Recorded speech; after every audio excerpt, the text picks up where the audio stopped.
माननीय प्रधानमंत्री जी से संदेश के लिए आग्रह था। नमस्कार। देश के करोड़ों नागरिक कोरोना वैश्विक महामारी से बहुत बहादुरी से लड़ रहे हैं। आज जिन hi-tech state of the art testing facility का लॉन्च हुआ है, उससे पश्चिम बंगाल, महाराष्ट्र और उत्तर प्रदेश को कोरोना के खिलाफ लड़ाई में और ताकत मिलने वाली है। साथियों, दिल्ली, एनसीआर, मुंबई और कोलकाता आर्थिक गतिविधियों के भी बड़े सेंटर हैं। यहां देश के लाखों युवा अपने कैरियर को, अपने सपनों को पूरा करने आते हैं। अब तीनों जगह टेस्ट की जो उपलब्ध कैपेसिटी है, उसमें 10,000 टेस्ट की कैपेसिटी और जुड़ने जा रही है। अब इन शहरों में टेस्ट और ज्यादा तेजी से हो सकेंगे। एक अच्छी बात यह भी है कि ये हाईटेक लैब्स सिर्फ कोरोना टेस्टिंग तक ही सीमित रहने वाली नहीं है, और ये बात बहुत महत्वपूर्ण है। भविष्य में हेपेटाइटिस बी और सी, एचआईवी, डेंगू सहित अनेक बीमारियों की टेस्टिंग के लिए भी इन लैब्स में सुविधा उपलब्ध कराई जाएगी। ऐसी व्यवस्थाएं तैयार करने के लिए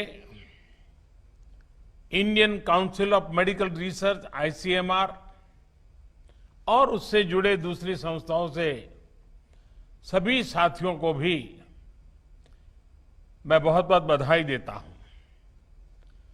साथियों, देश में जिस तरह सही समय पर सही फैसले लिए गए, आज उसी का परिणाम है कि भारत अन्य देशों के मुकाबले काफी संभली हुई स्थिति में है। आज हमारे देश में कोरोना से होने वाली मृत्यु बड़े बड़े देशों के मुकाबले काफी कम है। वहीं हमारे यहां रिकवरी रेट अन्य देशों के मुकाबले बहुत ज्यादा है और दिनों दिन सुधार भी हो रहा है। आज भारत में कोरोना संक्रमित होने के बाद ठीक होने वालों की संख्या करीब करीब 10 लाख पहुंचने वाली है। साथियों, कोरोना के खिलाफ इस बड़ी और लंबी लड़ाई के लिए सबसे महत्वपूर्ण था कि देश में तेजी के साथ कोरोना स्पेसिफिक हेल्थ इंफ्रास्ट्रक्चर का निर्माण हो। इसी वजह से बहुत शुरुआत में ही केंद्र सरकार ने 15,000 करोड़ रुपए के पैकेज का ऐलान कर दिया था।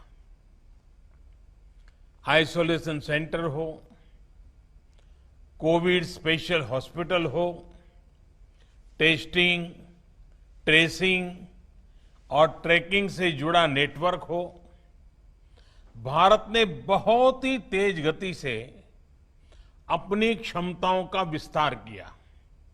आज भारत में 11,000 से ज्यादा कोविड फैसिलिटीज हैं, 11 लाख से ज्यादा आइसोलेशन बेड्स हैं।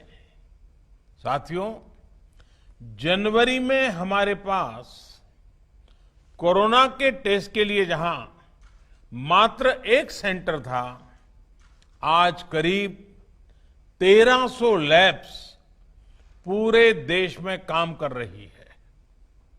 आज भारत में 5 लाख से ज्यादा टेस्ट हर रोज हो रहे हैं और आने वाले हफ्तों में इसको 10 लाख प्रतिदिन करने की कोशिश हो रही है। साथियों, कोरोना महामारी के दौरान हर कोई सिर्फ एक ही संकल्प के साथ जुटा है और वो संकल्प है एक एक भारतीय को बचाना है। इस संकल्प ने भारत को हैरतअंगेज परिणाम दिए हैं। विशेषकर पीपीई, मास्क और टेस्ट किट्स को लेकर भारत ने जो किया वो सचमुच में ये एक बहुत बड़ी सक्सेस स्टोरी है। एक समय भारत में एक भी पीपीई किट नहीं बनती थी। आज भारत दुनिया का दूसरा सबसे बड़ा पीपीई किट मैन्युफैक्चरर है।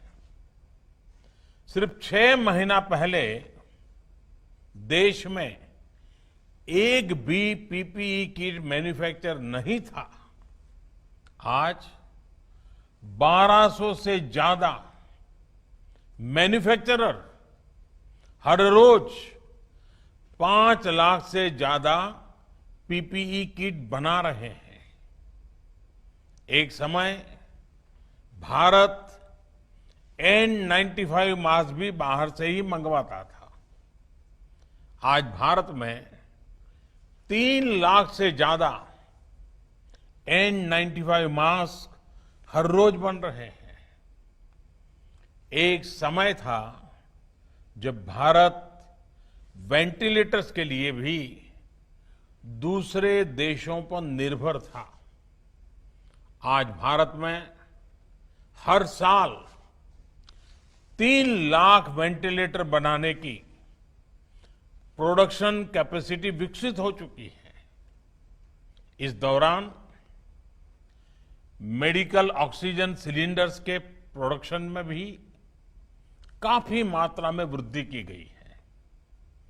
सभी के इन सामूहिक प्रयासों की वजह से आज न सिर्फ लोगों का जीवन बच रहा है, बल्कि जो चीजें हम आयात करते थे, अब देश उनका एक्सपोर्टर बनने जा रहा है। साथियों, इतने कम समय में इतना बड़ा फिजिकल इंफ्रास्ट्रक्चर खड़ा करना कितनी बड़ी चुनौती रही है, इससे भी आप भली भांति परिचित है। एक और बड़ा चैलेंज था कोरोना के खिलाफ लड़ाई के लिए देश में ह्यूमन रिसोर्स को तैयार करना। जितने कम समय में हमारे पैरामेडिक्स, आशा वर्कर्स, एएनएम, आंगनवाड़ी और दूसरे हेल्थ और सिविल वर्कर्स को ट्रेन किया गया, वो भी अभूतपूर्व है। आज अगर भारत की कोरोना से लड़ाई को देखकर दुनिया अचंभित है, बड़ी बड़ी आशंकाएं गलत साबित हो रही हैं, तो उसका एक बड़ा कारण हमारे ये फुट सोल्जर भी है। साथियों, कोरोना के खिलाफ लड़ाई में आज हम उस स्थिति पर आ पहुंच चुके हैं जहां हमारे पास जागरूकता की कमी नहीं है। साइंटिफिक डेटा का विस्तार हो रहा है, संसाधन भी बढ़ रहे हैं। अब हमें राज्य के स्तर पर, जिला, ब्लॉक और गांव के स्तर पर डिमांड और सप्लाई के मैनेजमेंट को और चुस्त दुरुस्त करना है, मजबूत करना है। हमें मिलकर नया हेल्थ इंफ्रास्ट्रक्चर तैयार करना ही है, जो हमारे पास गांव-गांव में सरकारी और प्राइवेट डिस्पेंसरीज हैं, क्लिनिक हैं, उनको ज्यादा सक्षम भी बना रहा है। ये हमें इसलिए भी करना है ताकि हमारे गांवों में कोरोना से लड़ाई कमजोर न पड़े। अभी तक गांवों ने इसमें बहुत अच्छा प्रदर्शन किया है और इसके साथ ही हमें इस बात का ध्यान रखना है कि हमारे कोरोना योद्धा किसी तरह की थकान का शिकार न हो। हमें नए और रिटायर्ड जो भी प्रोफेशनल्स इस सेवा के लिए आगे आना चाहते हैं, ऐसे प्रोफेशनल्स को हेल्थ सिस्टम से जोड़ने के लिए भी लगातार काम करना होगा। साथियों, आने वाले समय में बहुत सारे त्योहार आने वाले हैं। हमारी ये उत्सव उल्लास का कारण बने, लोगों में संक्रमण न फैले, इसके लिए हमें हर सावधानी रखनी है। हमें ये भी देखते रहना होगा कि उत्सव के इस समय में गरीब परिवारों को परेशानी ना हो। प्रधानमंत्री गरीब कल्याण अन्न योजना का लाभ हर गरीब परिवार तक समय पर पहुंचे, हमें ये भी सुनिश्चित करना है। साथियों, हमारे देश के टैलेंटेड वैज्ञानिक कोरोना वैक्सीन के लिए तेजी से काम कर रहे हैं, लेकिन जब तक कोई प्रभावी दवा या वैक्सीन नहीं बनती, तब तक मास्क, 2 गज की दूरी, हैंड सैनिटाइजेशन की हमारा एकमात्र विकल्प है, एक प्रकार से एकमात्र हथियार है। हमें खुद भी बचना है और घर में छोटी बड़ी आयु के सभी परिजनों को भी बचाना है। मुझे विश्वास है कि कोरोना के खिलाफ लड़ाई हम सभी मिलकर लड़ेंगे भी और जीतेंगे भी। एक बार फिर इन हाईटेक सुविधाओं के लिए बहुत बहुत बधाई देता हूं। आप सबका भी हृदय से बहुत बहुत आभार व्यक्त करता हूं।